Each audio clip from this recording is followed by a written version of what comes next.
Alright, so we are back in the 95 Stealth twin turbo all-wheel drive, and you know, first couple impressions driving this car around, you can tell these cars were really made for performance. I mean, it's just, this car just wants you to drive it and drive it.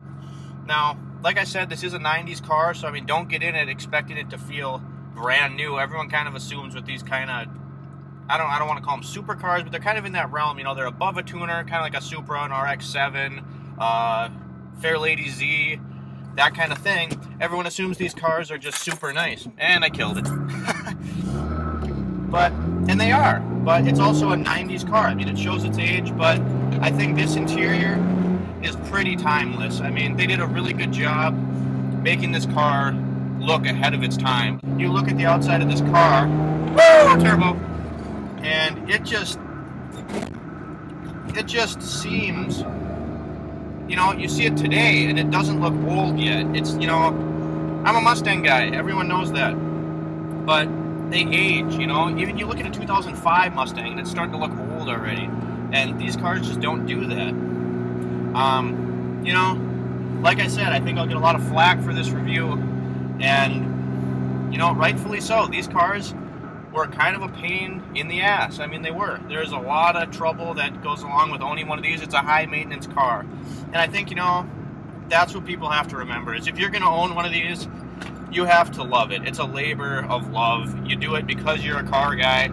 You don't buy one of these cars because you need a daily driver. This is definitely a work in progress for whoever owns them.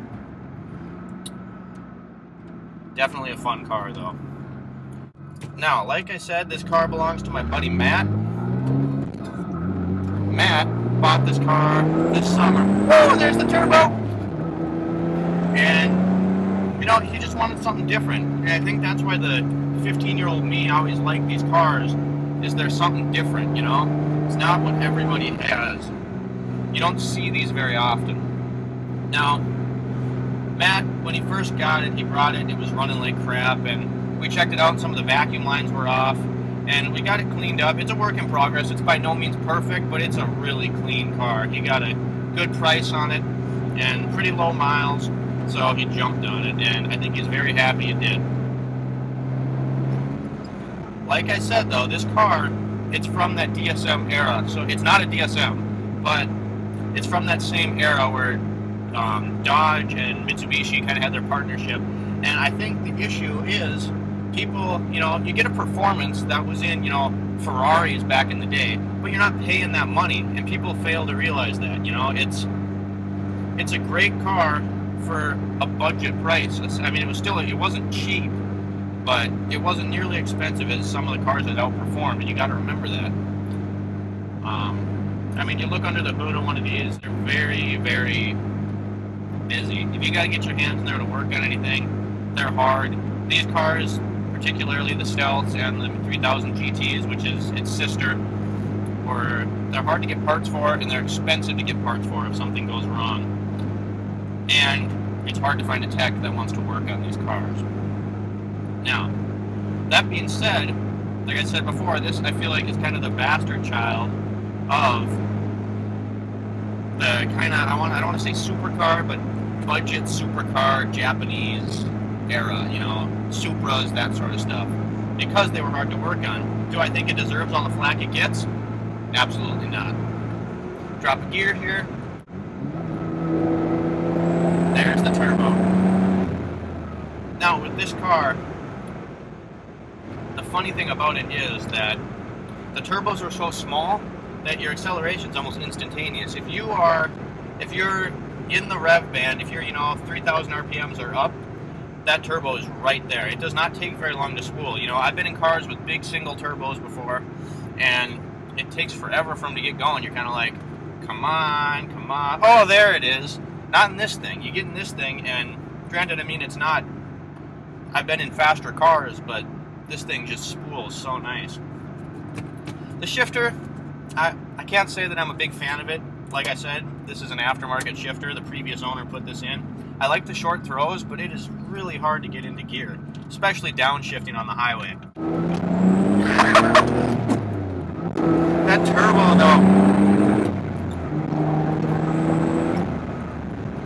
fan that never gets old. And I don't know if you can hear that on the camera, but the blow off is just awesome. I just love that. I'm going to take this car around a corner here. Let's see how it handles.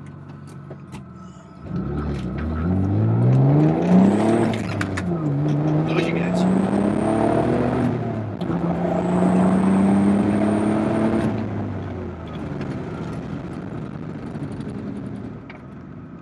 Wow.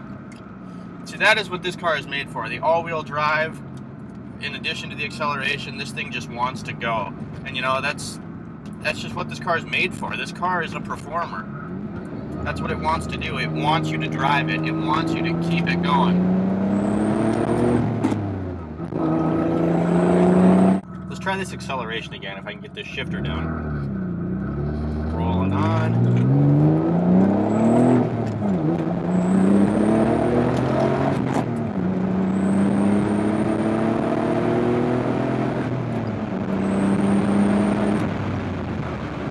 I had 2 more gears left.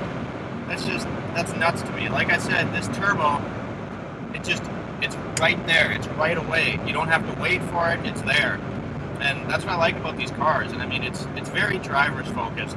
And I'll say it again, I love this car. It's fun in a straight line, but it's also fun going around corners, you know, but you don't get that very often. Usually you kind of pick one or the other. You know, a lot of people say, well, you can either have high revs and a lot of fun in the rev band. Oop, misshift. I do not like this shifter. But anyway, they say that you can have a lot of fun in a straight line and handling. And this car proves that wrong.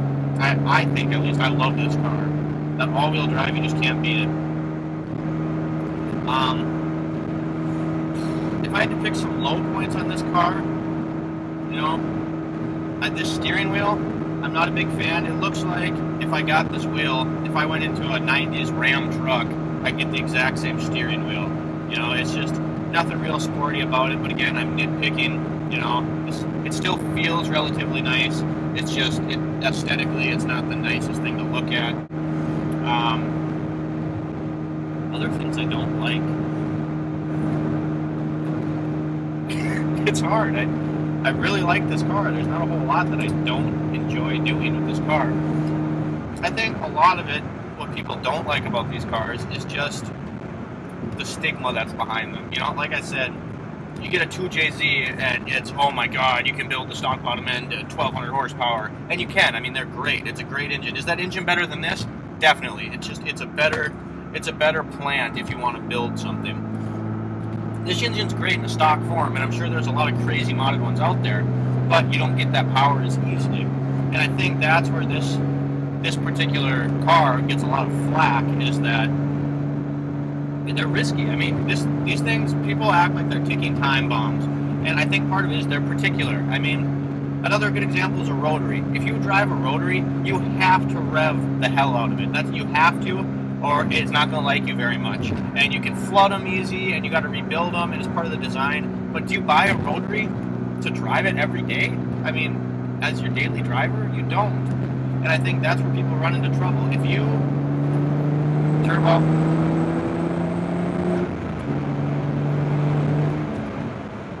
want a car that's semi-sporty but reliable, this car is not for you. This is not your car. I mean, plain and simple. If you want something like that, buy a WRX, buy a Civic Si sedan, you know, something that's fairly sporty and practical. This is not your car. And I think that's the problem that people have, is they assume that, oh, I can, you know, it won't happen to me. I can drive it every day. I can tell you what, it will happen to you, and you're not going to be happy. But that's not the car's fault, necessarily, I don't think. I don't think it's fair to blame that on the car at all. But that's me. Well, guys, this wraps up the review of the 95 Twin Turbo Stealth. Huge thanks to Matt for letting me drive this car and review it today. I had a blast. I hope you guys enjoyed. Make sure to like and subscribe down below. Thanks for watching. See you next time.